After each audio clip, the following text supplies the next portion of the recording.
Fala, torcedor! Aqui é o 12º jogador e nesse vídeo vamos falar da arbitragem pífia protagonizada pela Edna no confronto entre Red Bull Bragantino e Corinthians e o grande jogo entre São Paulo e Flamengo lá na Vila Belmiro. Torcedor, estamos aqui para mais uma vez falar de arbitragem. Infelizmente, mais um jogo do nosso Campeonato Brasileiro de 2025 foi apitado de forma vexatória pelos nossos árbitros despreparados para comandarem as partidas do que é o principal campeonato nacional do nosso país.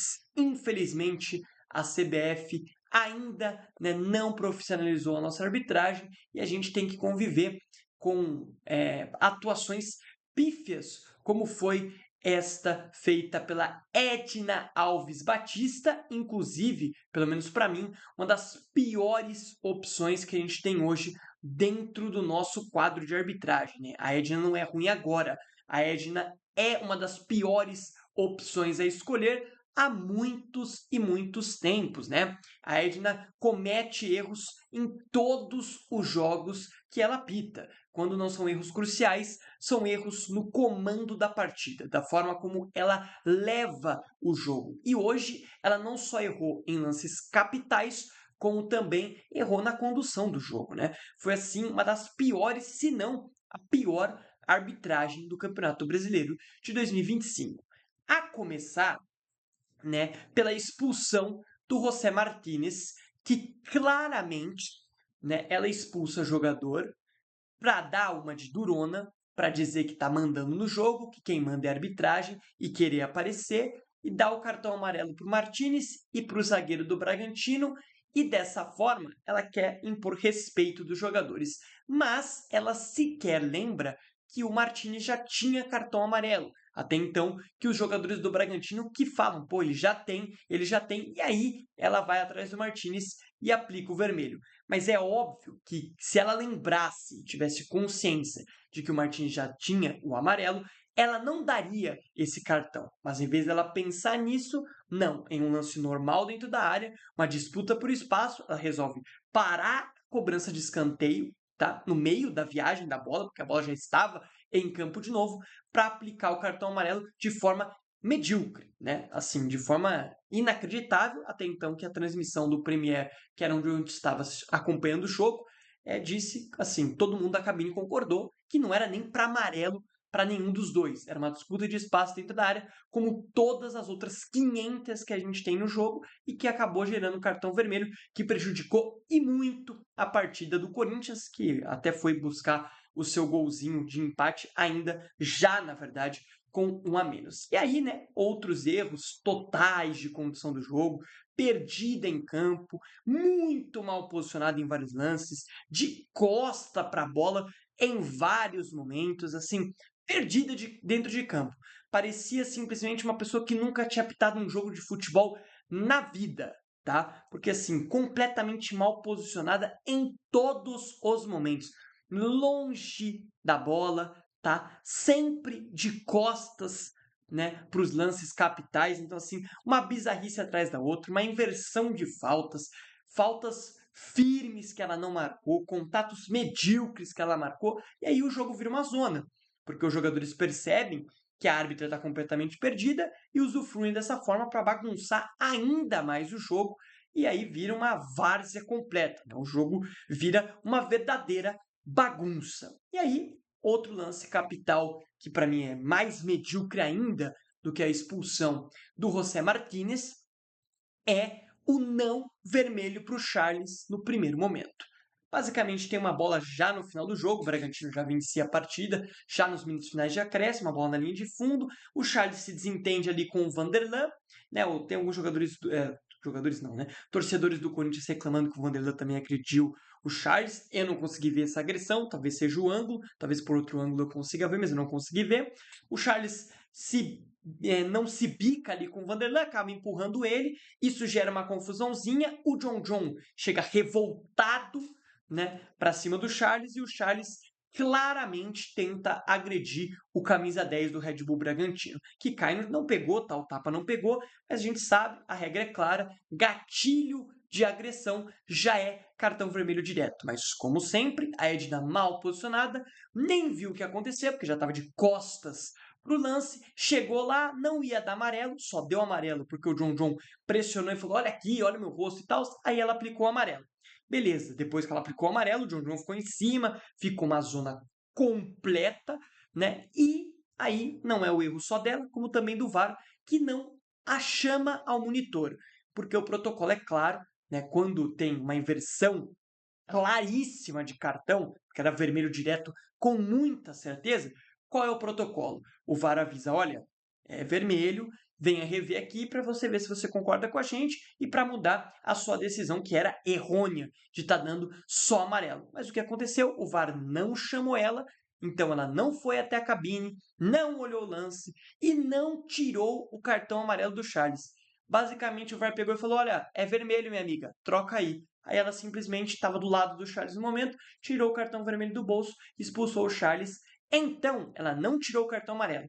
Logo, o Charles tomou vermelho e o terceiro amarelo. Ou seja, né, na minha percepção, pelo menos, o Charles não deve jogar 2 jogos seguidos, porque ele tomou a suspensão de 3 amarelos e tomou o cartão vermelho que o suspende direto para o próximo jogo.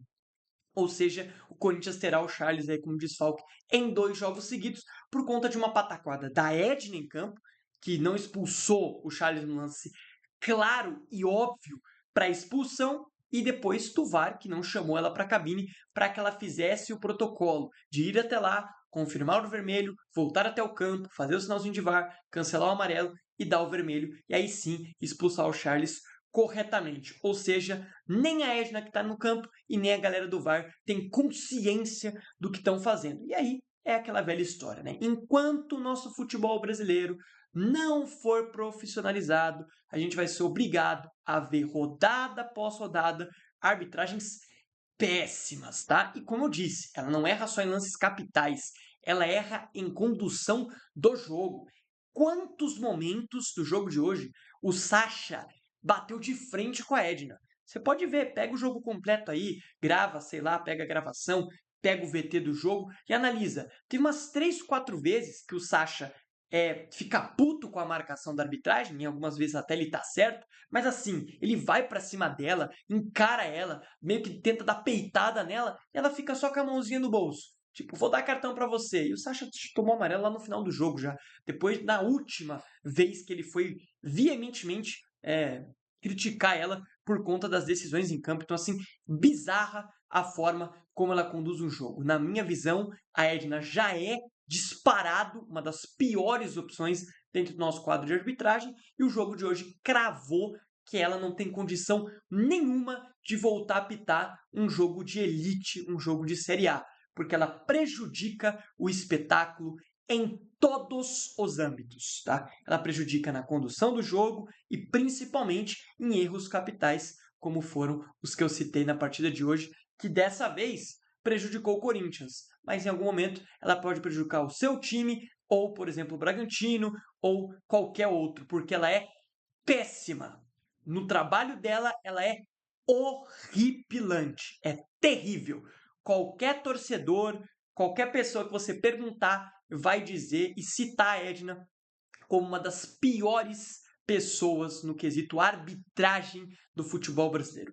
É bizarro o nível de incompetência que ela tem para comandar as partidas do nosso futebol brasileiro. Mas é aquela coisa, né? Precisamos profissionalizar, enquanto a CBF não tomar vergonha na cara, a gente infelizmente vai ser obrigado a conviver com a Edna, voltando e reapitando jogos. Porque o que vai acontecer agora é o que sempre acontece. O Corinthians vai reclamar, a CBF vai afastá-la por um tempo e daqui a pouco lá estará ela mais uma vez escalada para apitar um jogo interessante do Campeonato Brasileiro. Infelizmente, esse é o ciclo vicioso que a Confederação Brasileira de Futebol criou nesses últimos anos com essa arbitragem pífia que a gente tem dentro do nosso país e que prejudica com toda a certeza e clareza os nossos campeonatos.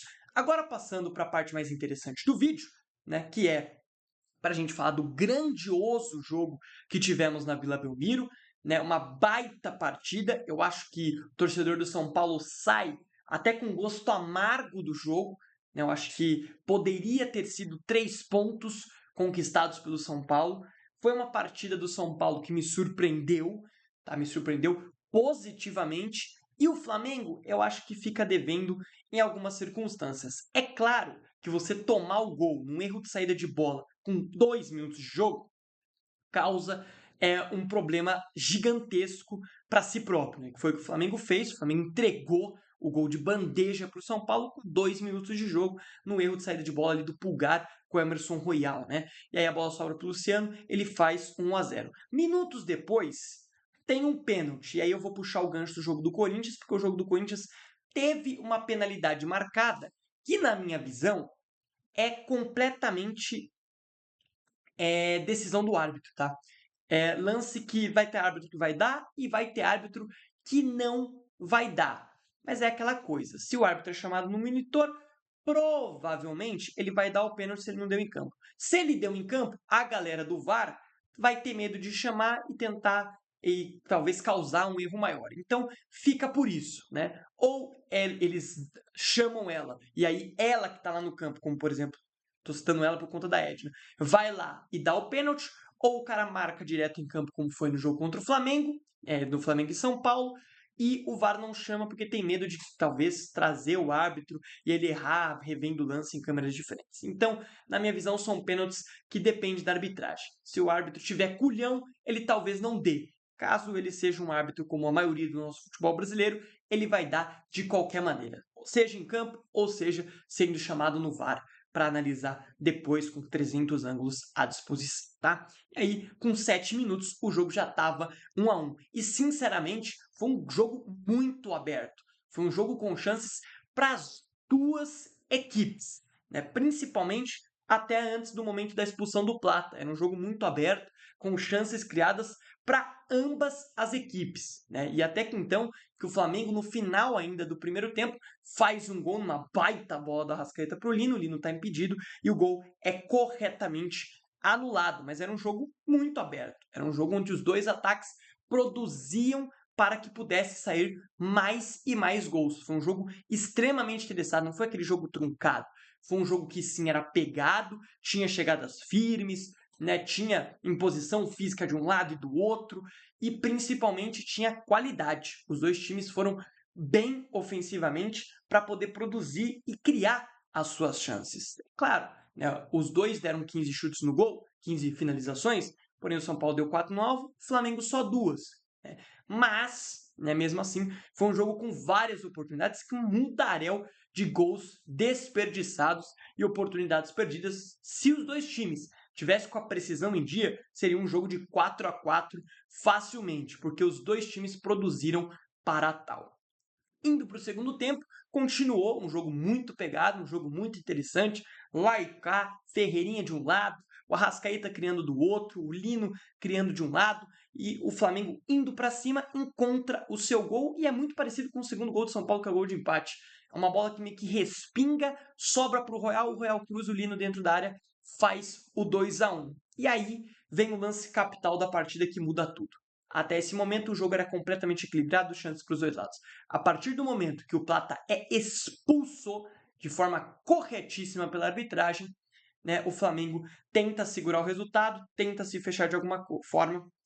E aí o São Paulo produz, cansa de ter oportunidade.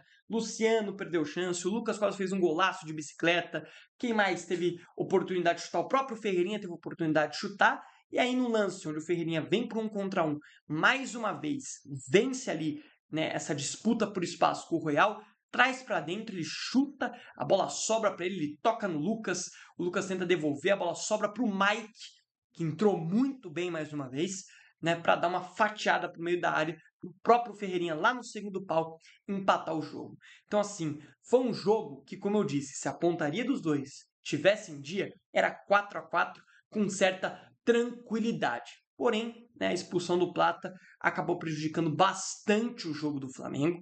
Tá? O jogo acabou passando muito mais para o comando do São Paulo. E aí faltou aquele capricho, aquele detalhe a mais para o São Paulo sair com 3 pontos, que seriam interessantíssimos. E, na verdade, quem agradece tudo isso é o Palmeiras, que amanhã enfrenta um dos piores times do campeonato, dentro de casa, né, mesmo sendo clássico, quem enfrenta o Santos, é um dos piores times do campeonato contra o líder. E o Palmeiras, então, com o empate do Flamengo nessa rodada, tem chance de abrir mais vantagem. A vantagem nesse momento era de 1, tem aí a possibilidade de abrir a vantagem aí de 3 pontinhos na liderança e que para uma reta final é extremamente importante, tá? Mas gostei muito do que vi hoje na Vila Belmiro. É um pouco triste desse jogo ter sido visto ao vivo apenas por 11 mil torcedores.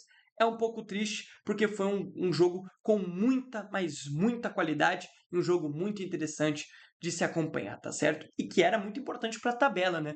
Porque tinha um vice-líder contra um time que briga ali, quem sabe, por uma vaga direta na Libertadores. Não sei se você concorda comigo, se você discorda, pode deixar aqui nos comentários. Não esquece de curtir o vídeo e de seguir o 12º jogador, não só aqui no YouTube, como também no TikTok e no Instagram, que estão aparecendo aqui embaixo para fortalecer demais o meu trabalho, tá certo? Até a próxima, valeu, fui e tchau!